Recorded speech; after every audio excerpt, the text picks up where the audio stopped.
Agora são 8h22. Declaro que me oponho frontalmente à liberação generalizada da posse e do porte de armas, pretendida pelo atual presidente da República em decreto assinado em 7 de maio de 2019. Repudio a disseminação do ódio, do uso da violência para resolver conflitos pessoais e sociais. Abdico antecipadamente, de forma absoluta e retratável, do direito de possuir e portar armas que seja eventualmente concedido por decretos, leis ou decisões judiciais. Esse é o compromisso pela paz. Está tendo uma mobilização do Eu Nunca. E vocês vão entender agora como é que está sendo feita toda essa mobilização com o Chico Whittaker. Ele que está aqui em nossos estúdios, ele é integrante da Comissão Brasileira de Justiça e Paz e cofundador do Fórum Social Mundial. Olá, Chico, bom dia. Bom dia, Marilu. Já assinei aqui radiofonicamente, eu nunca vou usar armas. Vamos falar desse Exatamente. lindo projeto. Olha, eu estive aqui na semana passada, não foi? Falando do levante ético. Quer dizer, isso é uma atividade dentro desse levante, digamos. E não é propriamente uma objeção de consciência, mas deixar de obedecer uma lei, mas deixar de aceitar uma lei. Ou seja, na verdade, se houver um decreto, uma lei, qualquer coisa que seja, isso vai ser derrubado. Esse decreto do Bolsonaro seguramente vai ser derrubado rapidamente. Tem gente se movimentando já no Congresso, no Senado, tem gente se movimentando, a própria STF, né? STF, a própria Procuradoria-Geral da República já mandou um recado para a Câmara, que está em várias coisas aí. Mas é um absurdo esse decreto que ele baixou, porque realmente ele atendeu estritamente aos interesses eleitorais dele, a gente que apoia. Aliás, se quem viu, teve a oportunidade de ver a fotografia do ato de assinatura, é inacreditável. É um bando de homens brancos, não é? Em geral bem alimentados, não é? E inclusive fazendo todos aquele gesto que ele fez na campanha dele. Com o dedo indicador, né? Todos sorridentes, felizes da vida. Finalmente, quem são esses caras? Obviamente, grande parte são os deputados da chamada bancada da bala. Mas deve ter ali também fabricante de arma, devia ter ali contrabandista de arma. Estava todo mundo que acha que a solução dos conflitos deve fazer na pólvora, como eles dizem. Agora, diga.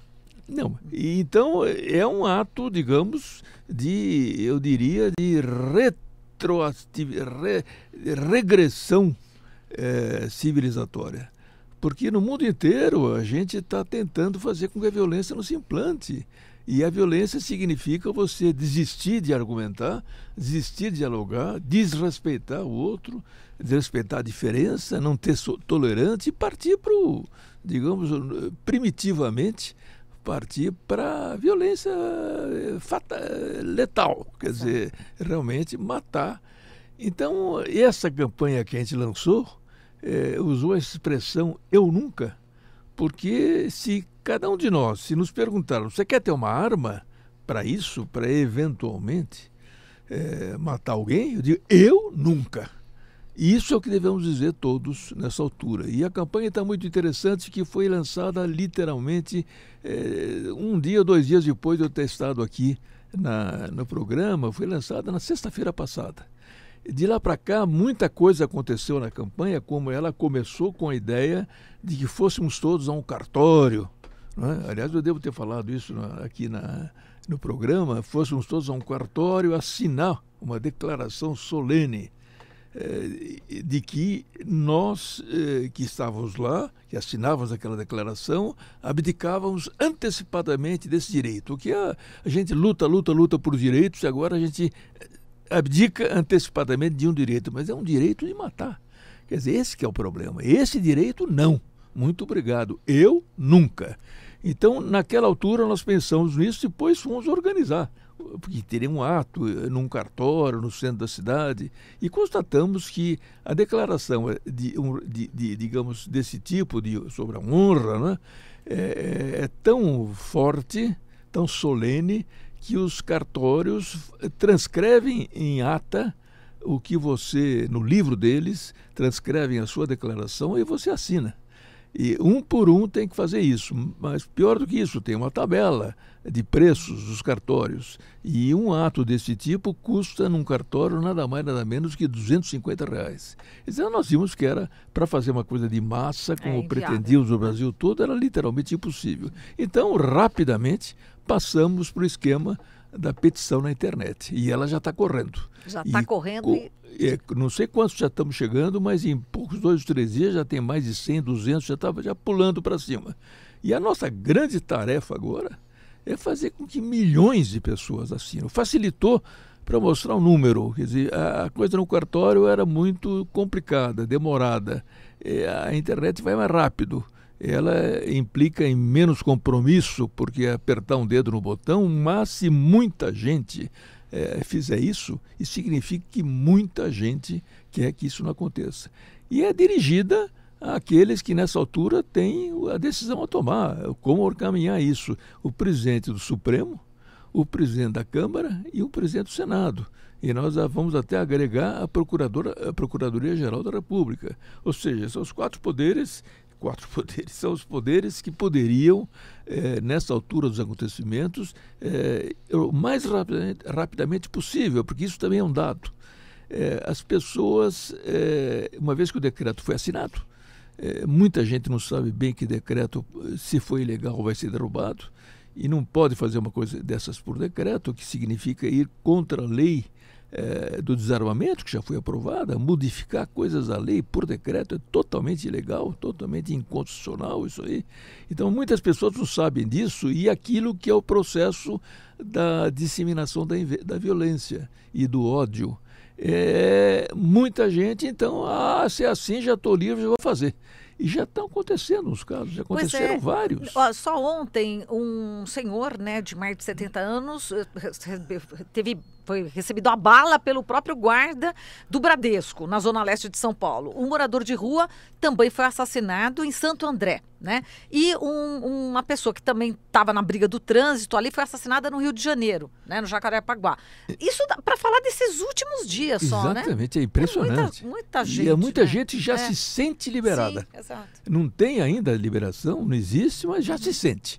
E todo o recalque que muita gente carrega consigo, inclusive até às vezes recalques pessoais, contra diferenças pessoais, eles vão resolver na pólvora, vão resolver na bala.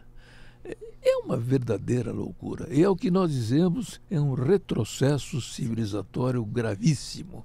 E por isso é preciso levantar as vozes. E é nisso que nós estamos empenhados agora. O link para chegar nesse site ainda está complicadinho.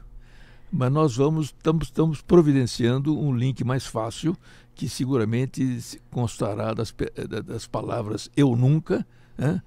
Provavelmente as pessoas interessadas já podem ir buscar isso na internet, já logo, eu acho que mais uns dias, menos dias, nós vamos fazer um ato no dia 17. Dia 17 vai ser o dia do "eu nunca". Esse ato está sendo articulado para ser na PUC de São Paulo.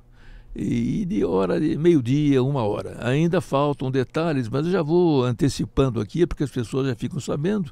Ótimo. E a nossa ideia é de que outras pessoas façam o mesmo pelo Brasil afora. E isso eu estou sabendo que no Rio Grande do Sul já ia a gente programar o tempo que íamos fazer a coisa em cartório, né? E já estou sabendo de gente que também está pensando nisso em outros estados, no Nordeste, etc.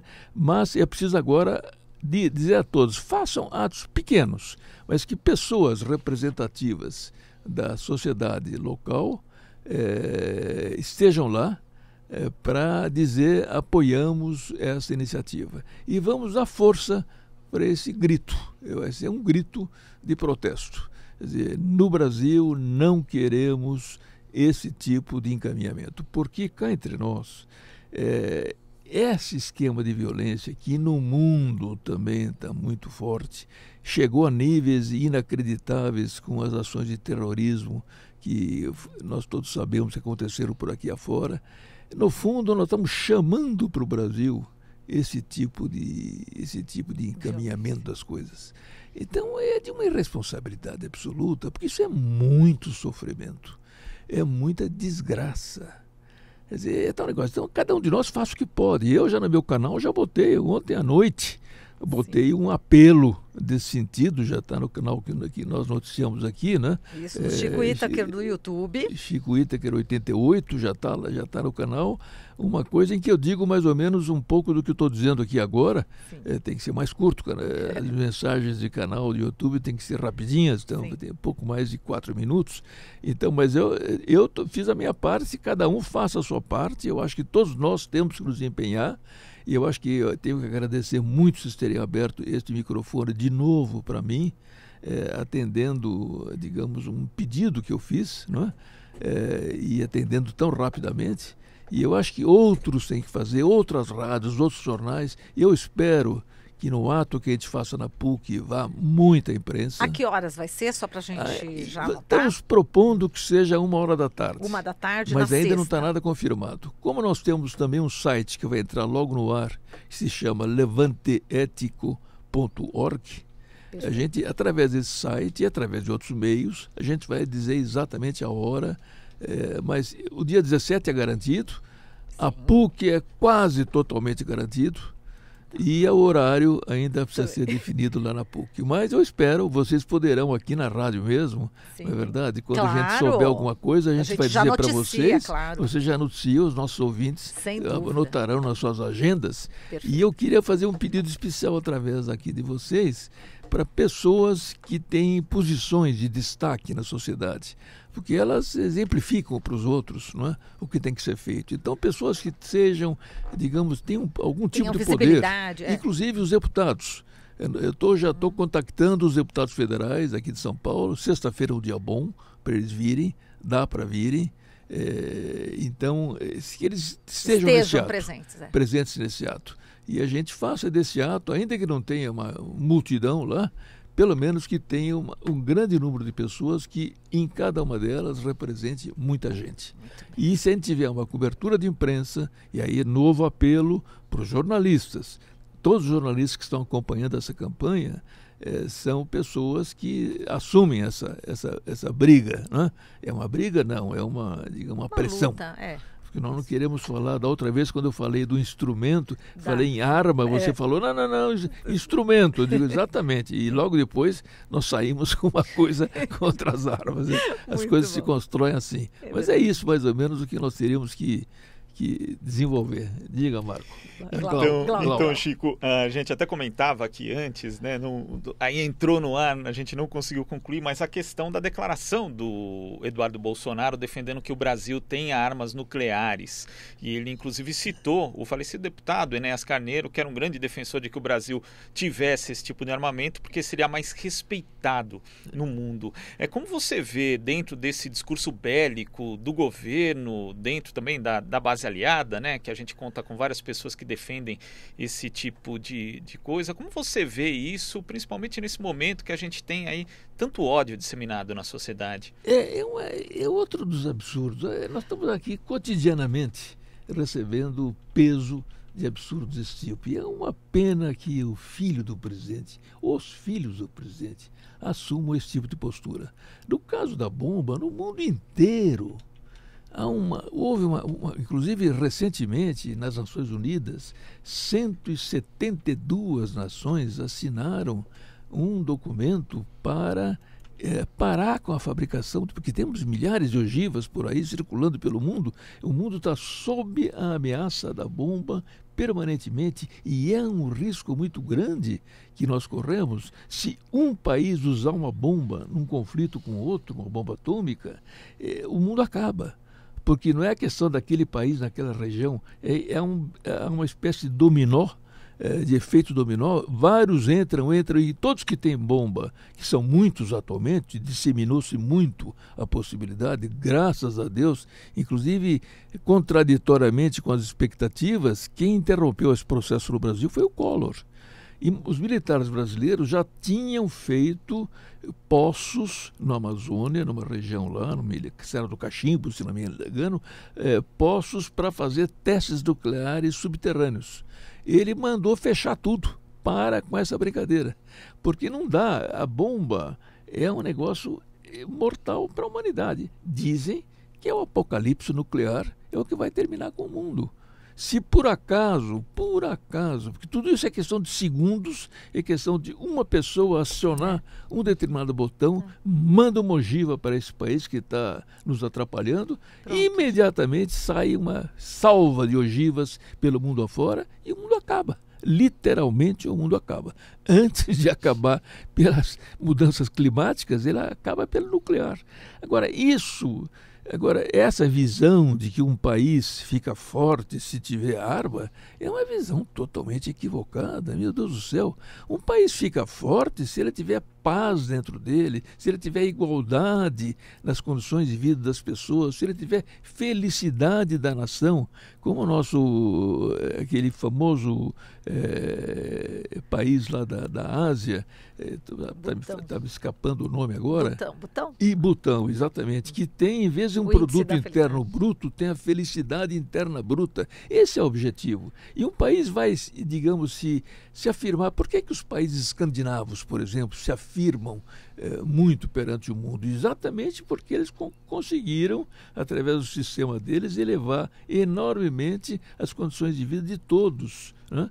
Tem umas coisas meio complicadas lá deles, porque ao mesmo tempo que fizeram isso, exploraram o terceiro mundo, digamos, mas, digamos, nada é perfeito, mas pelo menos é um processo, e os países se afirmam não pela sua capacidade de fazer guerra. Isso é a ideia antiquíssima. O forte é o capaz de matar. Por que é uma guerra? Se a gente for pensar o que é uma guerra, é desses absurdos humanos, e pegam um montão de gente, inclusive mal informada, ou que foi já manipulada do ponto de vista de ideia de liberdade, de pátria, etc., e botam num campo de batalha para matar os soldados do outro lado. Quem ganha uma guerra? Quem matar mais. Quem ganha uma guerra? Quem destruir mais. Então, guerra é uma coisa que a bomba atômica, quando foi descoberta, já levou uma chamada Guerra Fria, porque ela criou a possibilidade de outros países fazerem e ter esse apocalipse nuclear. Então, seguraram. O negócio ficou na linha do conflitos locais, em que não dá para usar bomba atômica. Mas, detalhe, criou-se uma corrida armamentista durante quase 50 anos da Guerra Fria, em que fizeram nada mais, nada menos que 2.000 testes nucleares pelo mundo afora.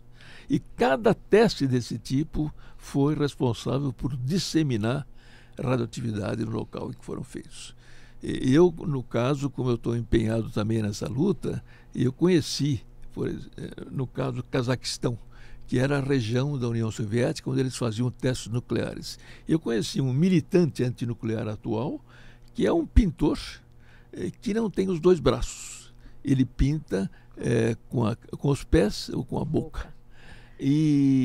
Mas ele é principalmente um grande lutador. E o que aconteceu com ele? A mãe dele vivia no lugar em que fizeram um ensaio desse tipo, e ele estava na barriga dela naquele momento. E nasceu sem os dois braços. É o efeito da radioatividade que a gente não sabe, não conhece, mas é inacreditável. Agora, 2.000 testes espalhados pelo mundo afora transformam de novo a Terra num planeta radioativo, pouco a pouco, e mais as usinas, 450 usinas por aí afora. Então, é uma loucura, é uma dessas coisas que a pessoa está deixando de lado a sua condição de ser humano e passa a ser um ser, digamos, nem sei o quê, que só pensa. O que ele está pensando? O Eduardo Bolsonaro que falou isso, né? O que ele está pensando que ele ganha para ele com isso? Será que acha que ele vai virar uma grande liderança nacional baseada baseada em ter o país ter força militar? Que é isso? Os militares não querem isso. Eles estão e essa é a grande contradição, eles são formados para a guerra, que é um processo de matar o inimigo. Por isso é muito ruim eles cuidarem de coisas civis, porque a cultura militar é outro tipo, além da disciplina, além disso tudo, principalmente tem que eliminar inimigo. Quem é inimigo, aí ele decide. E aí tem inimigo interno, inimigo externo. É toda uma história que vai buscar origens dela nos pensadores do nazismo e tudo isso. Mas, em todo caso, não dá para pensar que o Brasil será forte se ele for militarmente capaz de aniquilar outros países. Que é isso, meu Deus? Isso é de tempo de 1000 anos atrás. Não é nem do século passado. A luta da humanidade nesses séculos tem sido pela paz. Essa coisa das Nações Unidas é muito impressionante porque ela foi assinada por todos os países, foi uma pressão da sociedade, de organizações antinucleares da sociedade. E ela conseguiu fazer com que esse grande número de países assinarem esse acordo. Quem que não assinou? Exatamente os países que dispõem de bomba atômica, obviamente, né? Mas o processo contra a bomba já passou por várias etapas. A primeira etapa foi começar a impedir os testes. Inclusive, não os testes, começou a impedir os testes atmosféricos. Depois começou a impedir os testes na Terra. Depois começou a impedir os testes subterrâneos. Até ter um tratado, chama-se TNP, pela não proliferação de arma atômica, que proíbe todo e qualquer teste. Quem saiu disso agora foi a Coreia do Norte. De repente ela assinou esse tratado e ela começa a fazer. Mas todo mundo se assusta, imediatamente. Mexeu em bomba atômica, todo mundo se assusta. Imaginou? Aqui no Brasil, país pacífico, meu Deus do céu. Que é isso? Que resolveu diplomaticamente todos os seus assuntos? Não dá. E olha, essa declaração do Bolsonaro é para deixar a gente muito triste. Exato. Bom, Chico, a gente agradece aqui a sua participação. A gente hoje está tendo um dia muito importante, que é o dia de manifestação, né, contra os cortes, né, das verbas da educação, né, de um modo geral. Temos que ir todos para a rua. Vamos para a Paulista hoje, Chico? Você vai estar na Paulista hoje? Absolutamente, todos nós. Né? Quer dizer, nós temos que mostrar que não é por aí. Quer dizer, você vê, arma de um lado, não educação de outro. Mais livros, né, que armas, né? Em vez de armas, livros e não educação, diminuir a educação. Estou ouvindo até o nosso ministro lá, como é que ele chama? Weintraub, da educação? Não, o ministro que foi astronauta, né? Marcos Pontes. Exatamente, até ele, que é ciência e tecnologia, ele de repente se deu conta que é isso. Vão acabar no Brasil com a pesquisa tecnológica, a pesquisa científica. Que é isso? É um retrocesso muito grande. Então vamos para a Paulista hoje, todo mundo lá, vamos encher aquela avenida, educação, livro acima de tudo. E vamos em frente. Tá certo, Chico. Muito obrigada. Um grande abraço para você. E eu que agradeço. Falamos aqui com o Chico Whittaker, integrante da Comissão Brasileira de Justiça e Paz e cofundador do Fórum Social Mundial. Aqui você ouve as notícias que os outros não dão. Jornal Brasil Atual.